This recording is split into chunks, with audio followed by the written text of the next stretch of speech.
At-Tirmidzi nomor hadis 2915.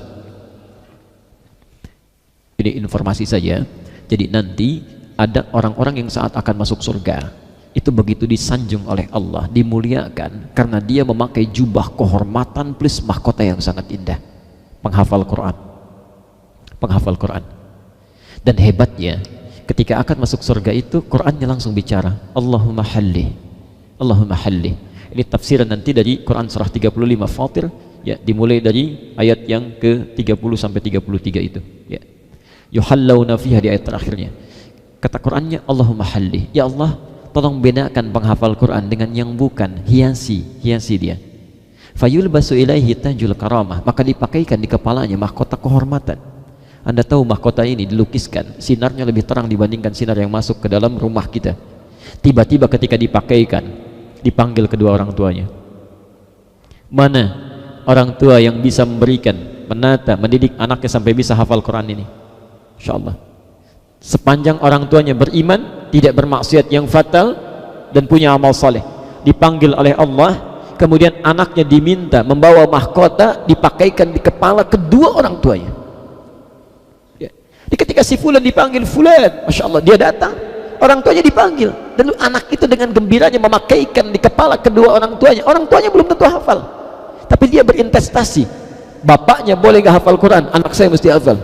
Ibunya nggak tahu hadis, anak saya mesti hafal, anak saya mesti tahu. Maka orang-orang inilah yang punya kehebatan nanti, kebanggaan saat dipanggil oleh Allah. Keluarga besarnya dipanggil Fulan bin Fulan, datang dia membawa mahkota dipakaikan. Anak Anda ada di mana? Lihat Omar, ini kisahnya tentang Omar, orang Indonesia, punya ayah sibuk luar biasa di salah satu sekolah internasional. Ini kisah nyata. Kalau di sekolah internasional kan suka ada Father Day, ya, hari ayah itu. Jadi semua anak-anak itu perform. Ini bapaknya Umar, Pak, ini jarang datang, ibunya aja yang datang. Satu kali ibunya mengatakan, kalau bahasa kita, Pak, ya, yang selalu datang tuh saya, yang lain bapaknya, ini kok ibunya. Kalau momen nanti nggak datang, akan ada masalah di keluarga kita. Maka bapaknya mulai meluangkan waktu, agak malas-malasan, kemudian mulai duduk, ya, duduk paling belakang, Pak. Ketika yang lain perform, ada yang nyanyi, yang baca puisi macam-macam, Umar akhirnya dipanggil. Saat dipanggil itu, dia minta untuk memanggil satu nama laki-laki. Tapi begitu mengejutkan, yang dipanggil bukan bapaknya. Panggil si Fulan katanya, ternyata guru ngajinya. Guru ngajinya. Ketika dipanggil, lalu dikatakan oleh Omar, tolong tes hafalan Quran saya. Ternyata anak ini ingin perform dengan hafalan Qurannya. Allah. Mulailah dites oleh gurunya, bacaan Naba. Ayat pertama, ayat kedua, ayat keempat, sampai kelimanya, 2, 3, 4, 5, lancar. Kata gurunya cukup, sekarang diacak. Ayat 15, ayat 20, ayat 40, teruskan ini, lanjutkan itu, lancar semua. Kata gurunya, Umar, kenapa engkau memilih menghafal Quran dibandingkan dengan perform yang lainnya, beda dengan teman-temanmu? Lihat kalimatnya. Saya pernah mendengar saat kita mulai belajar Quran, Ustadz pernah mengatakan, kalau saya bisa menghafal Quran sampai saya pulang nanti, maka saya akan diberikan mahkota, dipakaikan di kepala kedua orang tua saya. Saya tidak ingin berpisah dengan ayah yang sangat sibuk saat ini. Saya ingin bersatu semuanya di surga. Maka saya hafalkan Quran ini untuk memakaikan mahkota di kepala ayahanda nanti. Maka bapaknya mulai menangis, dikejar anaknya, dipeluk. Mulai saat diangkat sampai hari ini keluarganya menjadi keluarga yang sangat Qurani. Kita ada di mana? Saat anak orang lain membawa kebanggaan memakaikan mahkota di kepala kedua orang tuanya, anak Anda berada di mana?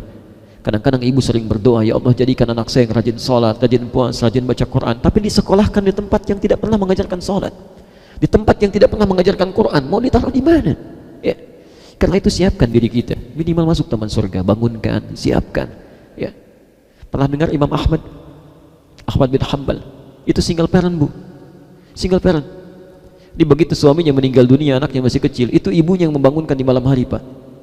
Beliau saat musim dingin dihangatkan, dimasak dulu airnya, kemudian digendong, Bu, ibu bayangkan, digendong ke masjid, digendong, salat berjamaah, selesai diambil lagi, ya, ada halaqah ta'lim disimpan, selesai diambil lagi. Kalau Imam Ahmad jadi hebat sampai dengan terdengar namanya hari ini, itu jasa ibundanya. Jadi ibu bisa bayangkan, Imam Asy-Syafi'i, gurunya Imam Ahmad, tidak kalah hebat ibunya, single parent, lahirnya di Gaza, di tempat yang sekarang dibombardir oleh Zionis itu, ya. Itu luar biasa. Begitu lahir, kemudian tumbuh, meninggal ayahnya, pusat ilmu ada di Mekah, itu anaknya digendong oleh ibundanya ke Mekah, digendong. Anda bayangkan, tawaf ya. Kemudian begitu seperti persis tadi Imam Ahmad tadi ya, setelah generasi itu begitu ada ta'lim disimpan, begitu ada pelajaran disimpan, diambil lagi, gendong, dirawat. Kalau Imam Asy-Syafi'i namanya sampai harum sekarang, itu ibundanya. Jadi Anda bayangkan dulu orang tua yang fasilitasnya sangat terbatas saja, berjalan kaki dengan tapaknya, dengan keringatnya bisa membentuk anak yang luar biasa, maka bagaimana Anda yang diberikan fasilitasnya, keadaannya, rumahnya cukup, segalanya ada, apakah itu semua belum cukup untuk menjadikan kita lebih dekat dengan Allah Subhanahu wa taala?